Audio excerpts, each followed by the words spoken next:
vice-gouverneur de la province du Nord-Kivu, mesdames et messieurs le ministre, mesdames et messieurs de la presse, je voudrais profiter de vos micros pour m'adresser à la population du Nord-Kivu, spécialement après la publication de l'ordonnance relative à l'état d'urgence.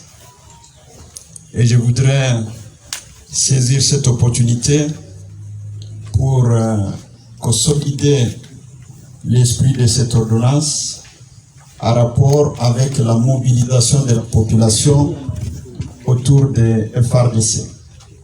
Le chef de l'État nous a demandé, nous tous, enfants du Nord-Kivu, enfants de la province de l'Ituri, spécialement aussi les Congolais, à se mobiliser derrière les FARDC pour que l'objectif pour lequel l'état d'urgence a été décrété puisse aboutir. Nul n'ignore qu'il y a quelques jours, nous avions parlé de la question de l'état d'urgence. Il y a quelques jours, nous avions rassuré la population que nous allons continuer avec le même élan pour soutenir cette mesure du président de la République, cette mesure du gouvernement congolais, pour en fait que les questions liées à l'insécurité soient une priorité de tout le monde. Et à ce stade, je voudrais encore une fois demander aux enfants du Nord-Kivu, qui sont encore dans les groupes armés, de se désolidariser de ces groupes armés. Je voudrais que les enfants du Nord-Kivu puissent capitaliser ce moment et ainsi permettre que le nouveau gouverneur militaire qui va arriver d'ici là puisse travailler et puisse capitaliser son mandat à la tête de la province pendant ces moments de temps de siège à contribuer à l'avènement de la paix. Je l'ai toujours dit, on ne peut plus discuter le besoin de la paix et de la sécurité dans cette province. Toute la population du Nord-Kivu veut avoir la paix. Toute la population de Béni veut voir les terroristes Adef Nalou être vaincus. Et cela ne peut être possible qu'avec le concours de la population. On ne peut pas faire la paix pour une population qui n'est pas mobilisée aussi à faire la paix. C'est la raison pour laquelle je voudrais encore une fois solliciter de l'ensemble de la population du Nord-Kivu, surtout les jeunes, surtout ceux qui sont dans les groupes armés, de donner cette chasse à la paix. Il est temps que nous puissions reconsidérer l'histoire de notre pays et de croire aujourd'hui que c'est le moment. Je suis de ceux qui sont enthousiasmés de voir cette paix venir, cette paix arriver, et ma population du Nord-Kivu, je crois qu'elle va être contente de vivre l'ère quiétude. La population, c'est un acteur très important pour la paix.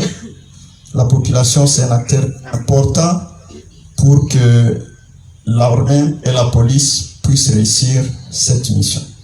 Nous avons eu à faire, avant cette conférence, une réunion du Conseil de sécurité provincial. Nous avons eu à partager nos contributions et nos souhaits, avoir l'armée et la police multiplier les efforts, comme l'a si bien dit dans l'ordonnance des chefs de l'État, respecter les interdits dans l'ordonnance du chef de l'État, et cela sont souvent les libertés fondamentales et les droits reconnus dans notre Constitution. Les droits à la vie, la légalité de peine et autres, j'en passe. Ce moment de l'état de siège, ça va aussi être un moment pour nous, la population du Nord-Kivu, de pouvoir considérer la puissance publique comme un élément important pour restaurer la paix. On a observé dans quelques endroits la négation de l'État. On a même vu des hommes politiques qui appellent à la négation de l'État et civisme fiscal. Tout simplement parce qu'au fait, ils voulaient faire plaisir à une certaine partie de leurs électeurs. Nous pensons qu'il est important aujourd'hui que tout le monde considère qu'il n'y a que l'État, il n'y a que la puissance publique, il n'y a que l'armée et la police qui doit assurer notre propre sécurité. Je voulais en même temps remercier toute la population du Nord Kivu, mes collaborateurs, des efforts qu'ils ont fournis jusque-là avec nous. S'il faut considérer les efforts de la population du Nord Kivu, sa rétrocession régulière, nous avons pu réussir à faire fonctionner la province, nous avons pu réussir à moins de 2 ans à lancer des travaux de grande envergure comme la construction de routes, le pavage de routes, la construction de ponts, la construction des centres de santé, et nous avons pu être présents régulièrement chaque jour aux côtés de nos services de sécurité pour les appuyer, pour que la quiétude puisse régner dans notre province. Mais hélas, la question de la guerre, comme vous le savez, ça n'a jamais été une question de la compétence des provinces. C'est une question de la compétence du gouvernement central. C'est la raison pour laquelle le président de la République, avec le gouvernement central, ont imaginé une formule, une stratégie qui va être une réponse rapide à la restauration de l'autorité de l'État. On a vu des jeunes s'attaquer aux édifices publics. On a dit des jeunes, à cause de la colère, interdire certains compatriotes de circuler. On a vu des jeunes empiéter les droits des autres. C'est pourquoi je pense que ce moment, c'est aussi un moment de sensibilisation. C'est un moment de sensibilisation de notre population pour reconsidérer les fondamentaux de l'État. Les fondamentaux de l'État, c'est aussi observer les droits des autres. Certes, les groupes armés qui pilulent dans notre province ont profité de la faiblesse de l'autorité de l'État dans certains milieux. C'est le cas de Massissi, c'est le cas du territoire de Rutshuru, c'est le cas plus du territoire de Beni, où les ADF Nalu continuent à tuer. C'est aussi un moment pour la sensibilisation de la population congolaise tout entière. Il y en a ceux qui doutent, il y en a ceux qui sont sceptiques, il y en a ceux qui interprètent la situation du Nord Kivu d'une façon subjective.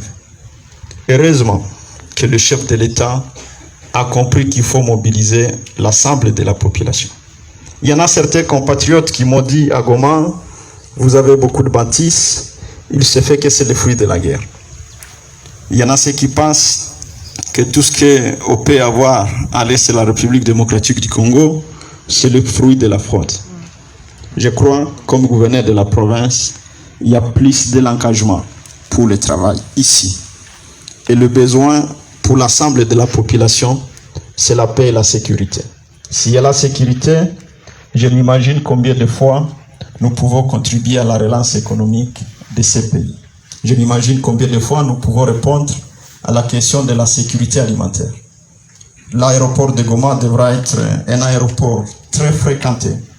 Des cargos de sacs d'haricots de viande, de pommes de terre pour Kinshasa. Je m'imagine combien de fois nous pouvons aussi nourrir le pays voisin. Il y a un moment, toute la banane de Massissi partait au Rwanda. Aujourd'hui, c'est le verse. Et cela, c'est à cause de l'insécurité. Je crois que nous avons tous ces atouts. Je vois le tourisme revenir si la sécurité est assurée dans la province du Nord Kivu.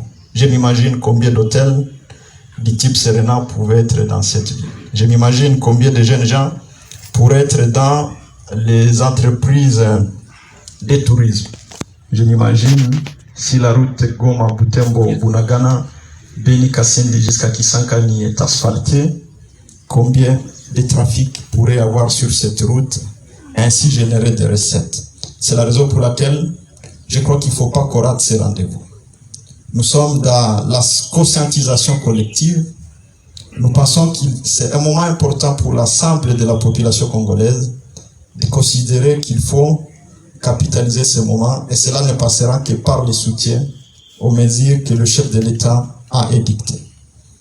Je voudrais, à l'occasion, demander à la population du Nord Kivu, surtout, j'ai eu un entretien avec les agents du gouvernement, de donner la chance à l'équipe du gouvernement provincial qui va arriver, le gouverneur militaire et le vice-gouverneur de la police congolaise, à travailler, à réaliser leur travail. Il faut que les compatriotes qui vont arriver, leurs excellences, il faut qu'ils aient le soutien total de l'ensemble de la population. N'en déplaise à ceux qui doutent, mais l'objectif pour nous, c'est de voir notre population, c'est de voir notre peuple être sécurisé. Il y en a ceux qui s'inquiètent peut-être pour leur lendemain, mais je crois que la plus bonne réalisation qu'on peut donner à la population, c'est de voir notre avenir, nous tous, changer. C'est de voir notre pays être en mesure de nous sécuriser, nous tous. C'est de voir l'avenir demain. C'est de voir que demain, nous n'allons plus parler de la guerre et que nous parlions d'autres choses, telles que le développement. J'ai voulu profiter aussi de ce moment pour mobiliser encore une fois la population dans le cadre de la lutte contre Covid. La guerre, nous la vivons. Elle produit des conséquences néfastes sur notre vie. La maladie aussi. Covid-19 a démantelé notre système économique. Et le pays en paye le prix.